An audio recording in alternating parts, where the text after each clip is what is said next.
Remember that old man on the construction site in Vermilion City? He and his faithful Machop were flattering the ground for some mysteries construction project. They had apparently been at it for years. But there's more to this tale. The story begins in Lavender Town.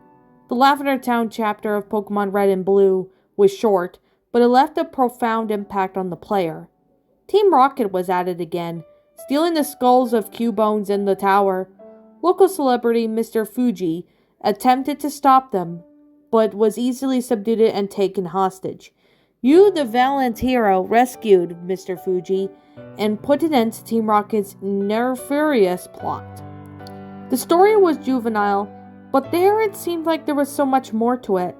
Perhaps the music that played, its second sounds, quite happily, simply like fear, it lent an absence of the intensity of not present elsewhere in the game. No wonder why it was called such a vividness by those who grew up playing the game.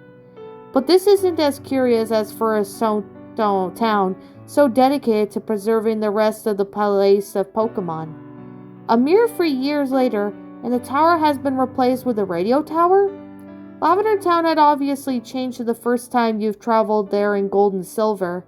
Aside from the aphistic changes, the music was now lighthearted and whimsical, entirely different mood than the previous generation. But beneath the cheerful arrangement of the music was the same haunting melody, where things weren't as they appear. You see, there was more to Team Rocket's involvement than what you had imagined. Lavender Town during the time of Red and Blue was struggling.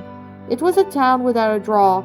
It lacked a Pokemon gym or anything else to attract the tourists.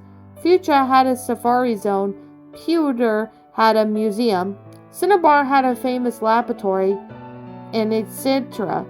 But all Lavender Town had was a massive graveyard that was free to visit.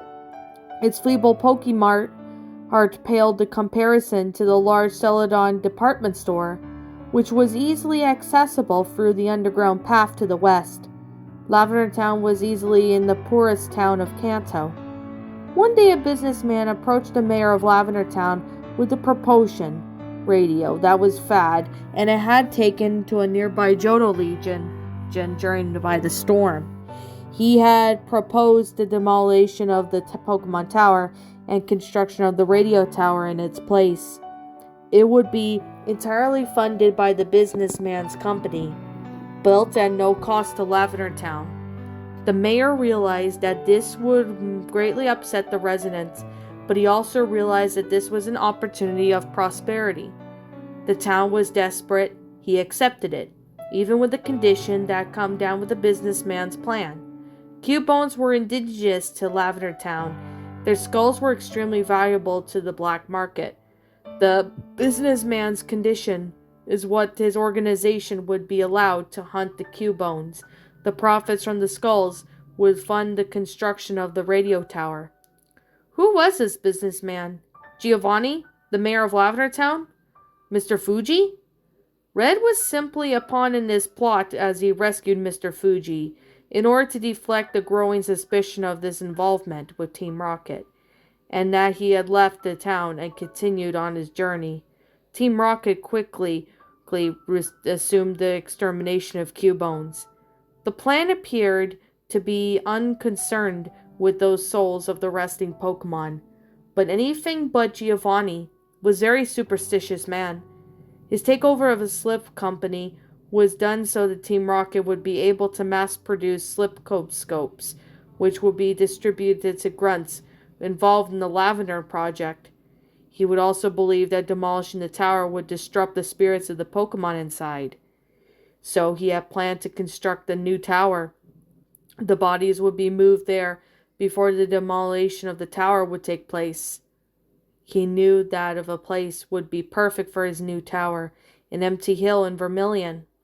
Giovanni hired a small independent construction company to build his tower, so that people would not suspect Team Rocket's involvement. The old man's company used a Pokemon labor force, Machops. The construction was problematic. It suffered through a string of increasingly bizarre disasters. The funds originally allocated the company that were lost in a bank robbery.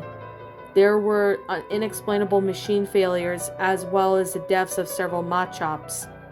Months passed and the project still stalled, making seemingly no progress.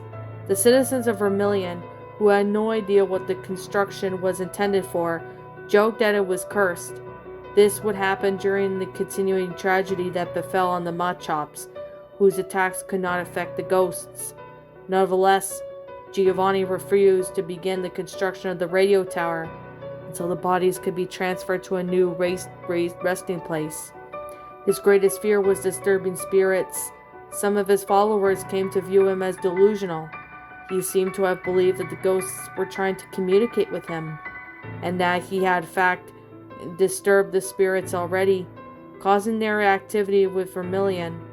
His defeat in the hands of Red, a 10-year-old boy, validated his apprehensions that he would no longer lead an organization that expected him to carry out a plan that he is now feared for the consequences of.